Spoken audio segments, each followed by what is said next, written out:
Basic knowledge में आप सबका स्वागत है। आज हम सब बात करेंगे राष्ट्रपति के बारे में संक्षिप्त परिचय। यूँ समझ लीजिए कि शॉर्ट नोट की तरह यह काम करेगा। तो चलिए स्टार्ट करते हैं। सबसे पहला जो पॉइंट लिखा है वो है आर्टिकल 52, यानी हमारे संविधान में आर्टिकल 52 के तहत एक राष्ट्रपति होगा। आर्टिकल 53, उससे पहले राष्ट्रपति जो क्या होता है, तो राष्ट्रपति हमारे देश के प्रथम नागरिक होते हैं और संवैधानिक प्रमुख भी होते हैं। क्या होते हैं? संवैधानिक प्रमुख भी होते हैं और तीनों सेनाओं का सर्वोच्च कमांडर भी राष्ट्रपति को कहते हैं और देश का प्रथम नागरिक।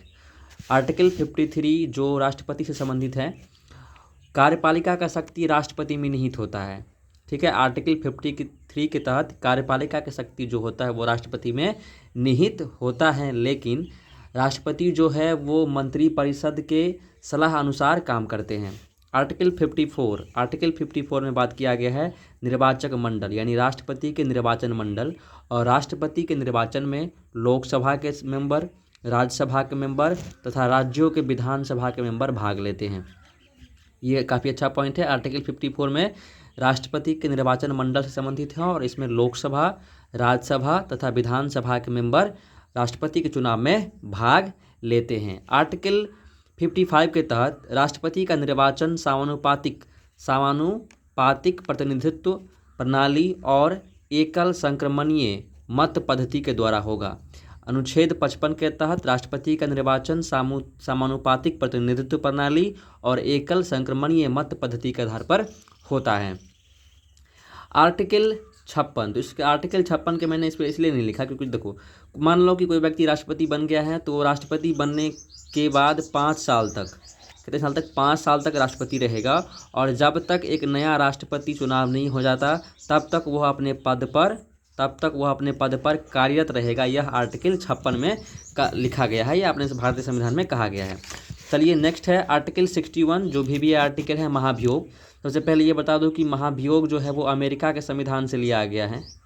महाभियोग जैसा प्रावधान जो है वो अमेरिका के संविधान से लिया गया है। आर्टिकल 61 के तहत चाहे वो लोकसभा हो या राज्यसभा हो, दोनों में से कोई भी सभा, लोकसभा या राज्यसभा, कोई भी राष्ट्रपति पर महाभियोग पारित कर सकता है, लेकिन राष्ट्रपति पर महाभियोग लाने से पहले 14 दिन पहले राष्ट्रपति को इसकी सूचना पहुंच जानी चाहिए। जैसे कि मान लीजिए कि लोकसभा में बिल लेके आया गया, महाभियोग लाया गया, तो राज्यसभा जो है उसकी समीक्षा करेगा, उसकी जांच करेगा। ठीक है। आर्टिकल 123 के तहत राष्ट्रपति को अध्यादेश जारी करने का अधिकार है या शक्ति प्राप्त है। आर्टिकल 123 के तहत अध्यादेश जारी करने की शक्ति जो है वो राष्ट्रपति के पास होता है। नेक्स्ट है आर्टिकल 72, क्षमादान की शक्ति केवल और केवल राष्ट्रपति को है। यानी मान लो किसी को कोई भी, मान लो ये आदमी है जिसको मृत्यु का सज़ा मिलने वाली है, ठीक है, अब उसको क्या करेंगे, उसको ये क्षमादान कर सकते हैं या उसकी जो है वो सज़ा कम करवा सकते हैं। जिसको मान लो उम्र कैद हुआ उसको कम करवा सकते हैं, जिसको फांसी होने वाले उसको फांसी से रोका जा सकता है और आजीवन कारावास कर सकते हैं। तो ये क्षमादान की शक्ति भी राष्ट्रपति के पास निहित है आर्टिकल 72 के तहत। नेक्स्ट है आर्टिकल 143। नेक्स्ट क्या है? आर्टिकल 143। तो आर्टिकल 143 के तहत जो हमारे राष्ट्रपति होते हैं, मान लो किसी मुद्दे पर राष्ट्रपति को समझ में नहीं आ रहा है कि क्या करे, तो वह अपने सर्वोच्च न्यायालय के मुख्य न्यायाधीश से सलाह ले सकता है। यह आर्टिकल 143 में कहा गया है कि राष्ट्रपति उच्चतम न्यायालय के मुख्य न्यायाधीश से सलाह ले सकते हैं।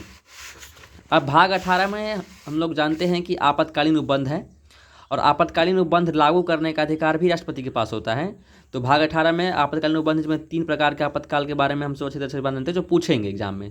पहला है 352, उसके बाद 356 और 360।